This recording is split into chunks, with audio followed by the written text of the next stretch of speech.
Base po sa mga balita na lumalabas, mga kaistorya, ay nahaharap daw po si Xi Jinping sa isang rebelyon dahil yun pong kanyang mga kapartido sa Partido Komunista ng China ay nagagalit na po sa kanya dahil sa patuloy na pagbagsak ng ekonomiya ng China.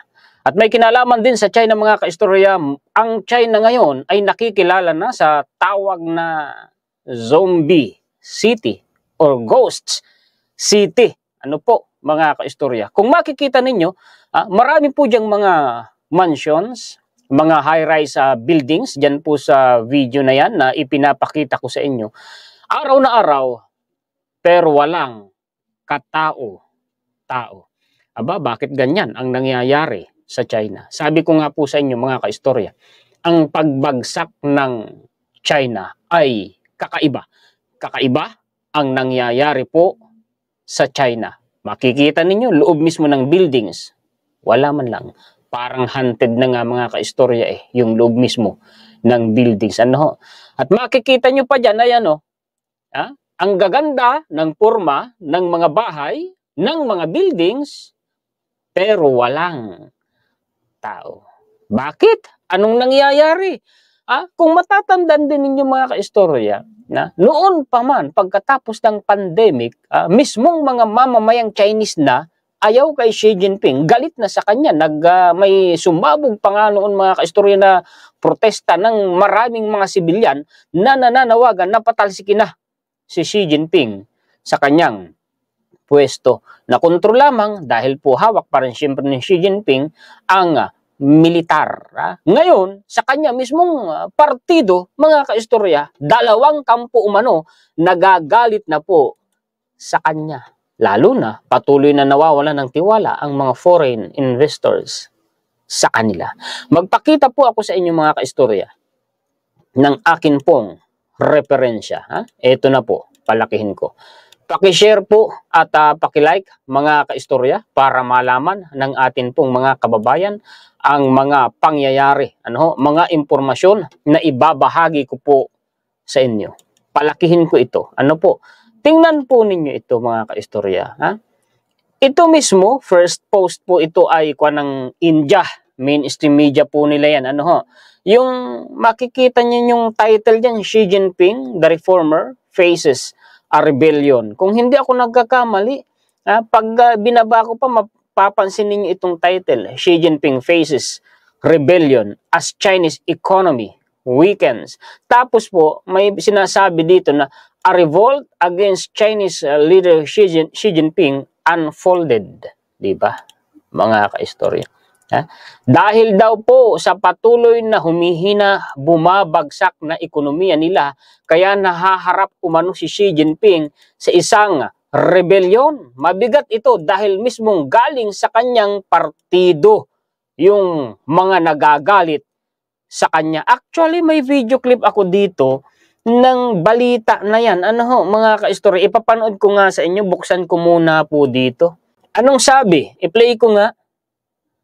China's economy has been in a bad shape for years now, and Xi Jinping is finally facing some heat over it. Reports say there is a rebellion against the Chinese president, and that too from within the Communist Party.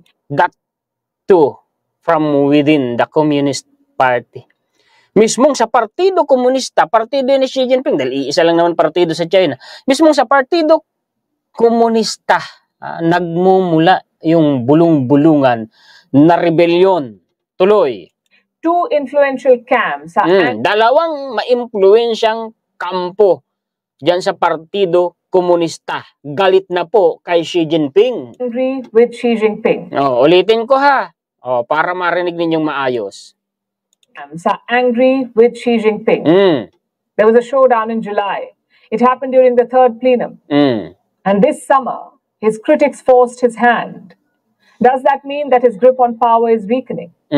We'd say that assessment would be premature, but it would be fair to say that China's economic situation is testing its president. The slowdown is creating new and unexpected challenges. Maraming problema, sunod-sunod na dagok na dumadating sa liderato ni Xi Jinping. Nagkaroon kasi ng third plenum, kung hindi ako nagkakamali, yun po ay meeting pulong ng buong Partido Komunista. Marami yan, libo-libo kung hindi ako nagkakamali mga kaistorya.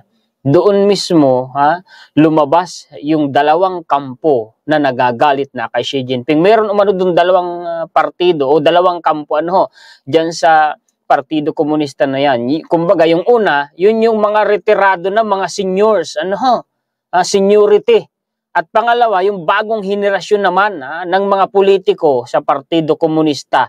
Nagagalit kay Xi Jinping dahil yung mga patakaran ni Xi Jinping, yung mga programa niya para maibangon yung ekonomiya ng kanilang bansa, sa halip na maresolba, patuloy pang bumabagsak. Ilang buwan na nakaraan ng meeting nila na yun, walang nangyaring pag-unlad Sa halip patuloy pa po silang bumubulusok.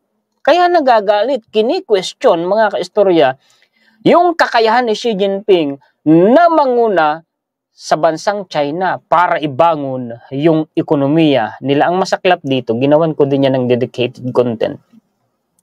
Sa halip na pag-uukulan nila, actually pinag-uukulan naman nila ng pansin yung pag-resolba sa problema ng ekonomiya nila para maibangon.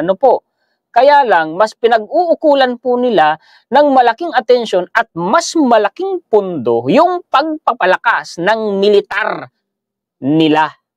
Saan ba nang gagaling yung ipinanggagastos nila sa militar nila? Hindi mo ba't sa magandang ekonomiya sana?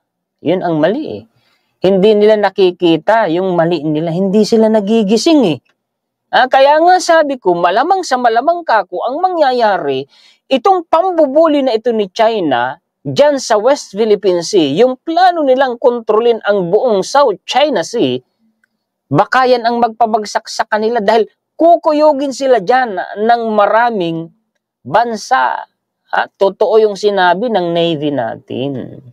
Nagkukunwaring malakas ang China, pero ang totoo mahina sila sa loob ng bansa nila. Bagsak sila. Military tactic po yun. Yun po yung art of war ni Sun Tzu. Oo, mga kaistor. At ang sabi pa, militar mismo natin ang may sabi, opisyal, wala naman ikang karanasan sa modernong labanan. Itong si China, di pa nasusubukan. Maging yung kanilang mga high-tech na armas, yung mga fighter jets nila, yung mga warships nila, hindi pa nasusubukan sa labanan. Totoo yun, mga kaistorya. Ang karanasan ng China ayun pang labanan, panahon pa, ni kupong-kupong. Totoo yun, mga kaistorya. At may na-research din ako, mga kaistorya, balita na hindi daw po susugurin ng China ang Pilipinas. Takot lang nila. Opisyal mismo ang may sabi noon, opisyal ng gobyerno natin. Oo. Bakit? Malamang sa malamang totoo nga dahil bagsak nga po ang bansa nila. Hindi nila kayang punduhan ang isang pakikipagdigma. Bagsak sila Anong mga katunayan mo, Juan, historiador, na bagsak ang China? Alam niyo naman ako, hindi po ako nagsasalita nang wala akong ipinapakitang lehitimong basihan. Magpakita nga ako, mga kaistorya, ng matibay na referensya. Ayan Baon sa utang ang China. Magkano ang utang nila?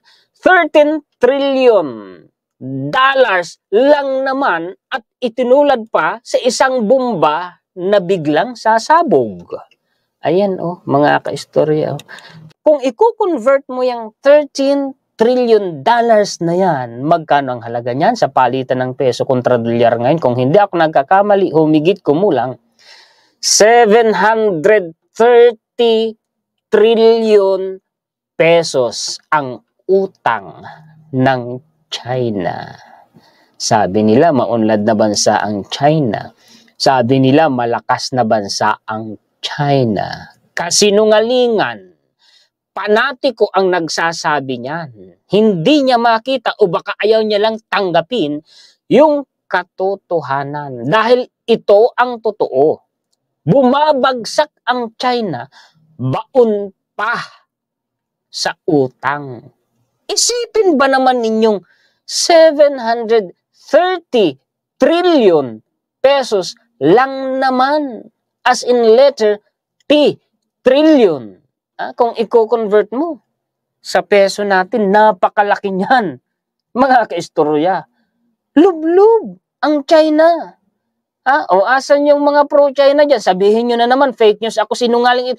Ay, di pa sinungalingan nyo itong mga referensya ko na ito. Lihitin mo yan, mga mainstream media, international news yan. Sige nga, labas ang pro-China dyan. Pagtakpan ninyo ito. China to defuse its $13 trillion LGFV debt time bomb. See? Ang nakalagay pa nga ditong termino, dangerous debt pile.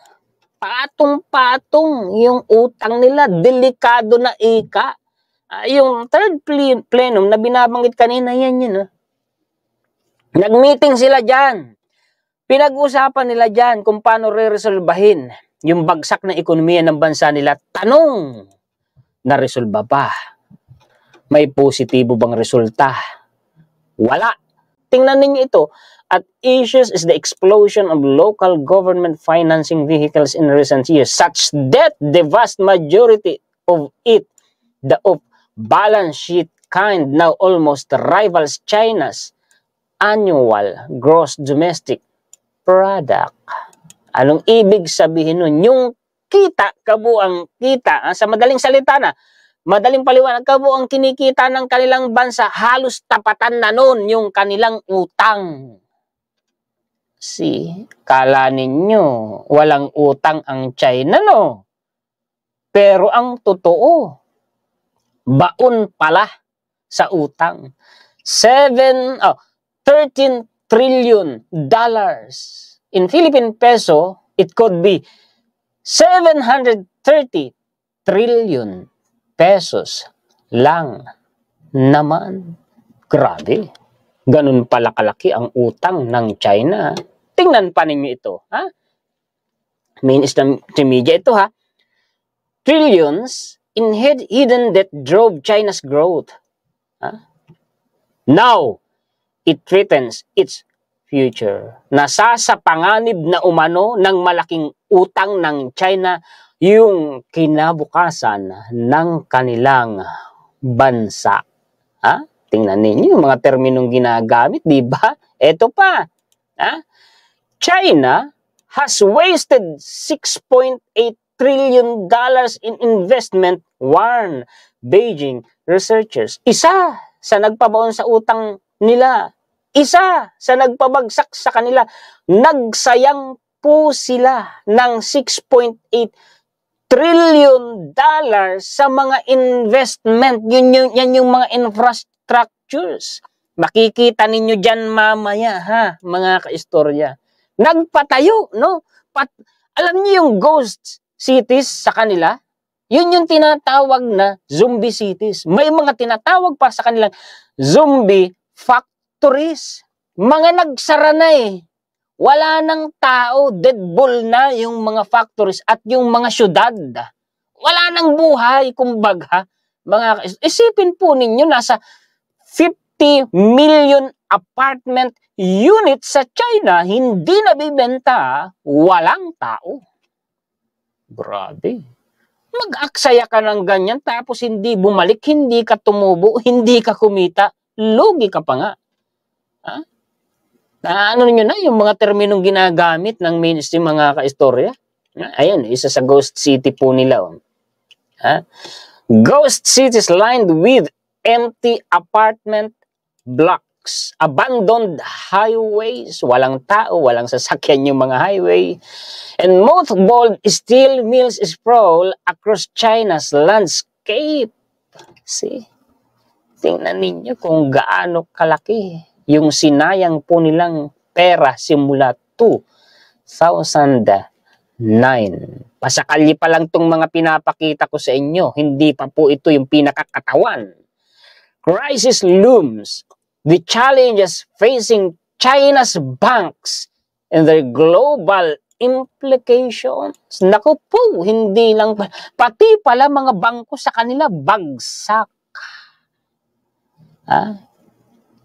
May ginawa nga akong dedicated content Isang banking network sa China, malaki, bagsak.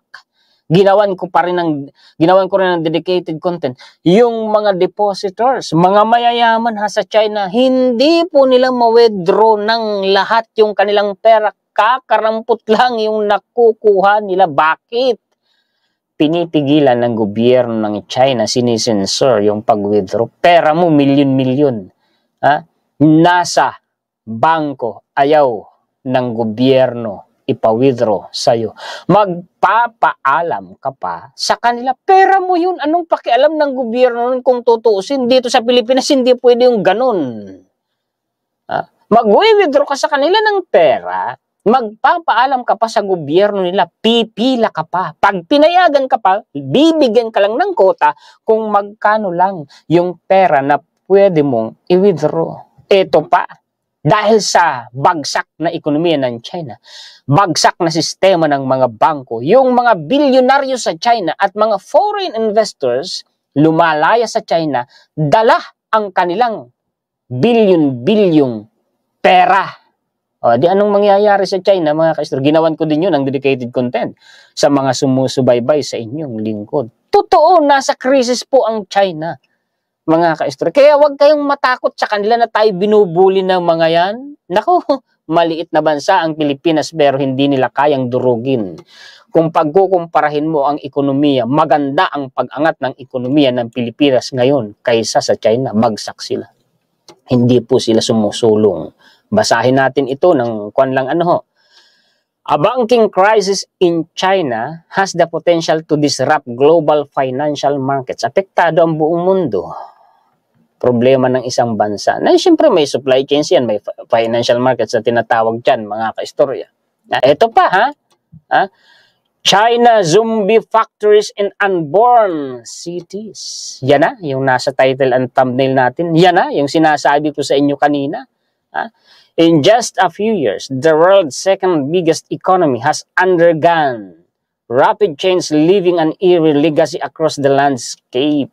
China is an unrivaled powerhouse in the global economy for the last 3 decades. Yun nga sa nakaraang 3 dekada. Ngayon, iba na ang sitwasyon. Wala na factories. Steel plant ito, Tingnan ninyo. Wala na. Abandonado na. Ginawan ko din yan ng content, yung mga steel plants sa China. Bagsak. Wala po talaga, bagsak talaga ang China. Yung mga pro-China dyan, wag na nyo nang paglulukoy yung sarili nyo. Ito ang totoong sitwasyon. Itong ibinabalita ko na ito. Kaya tinawag po na zombie factories kasi wala na pong tao. Nagsara na. Bagsak na po. Paano yan? Hindi lalong dadami ang walang trabaho sa China. Malabong makaahon ang China. Sabi rin sa mga balita. Ito pa. The empty zombie cities. Tingnan nyo. Zombie cities of China stillborn rust belt. Bakit zombie city? Ghost town nga. Walang tao. Tingnan ninyo yan, mga high-rise buildings yan. Wala po. China explosive growth as the world's factory powerhouse is almost impossible to overstate. The largest migration, so on and so forth. No, yung talaga kahit sa kanila mga babae nagtrabaho na. Ang problema ito nga, yung yung Evergrande na pinakamalaking real estate developer sa kanilang bansa, anong nangyari? Bumagsak.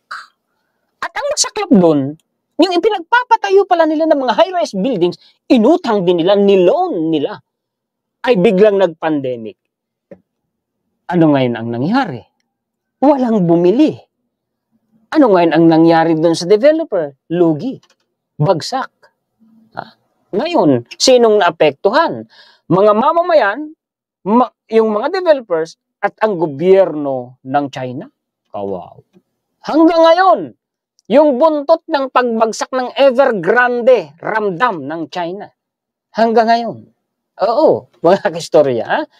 Ito pa. China's $1 trillion dilemma of local government hidden debt.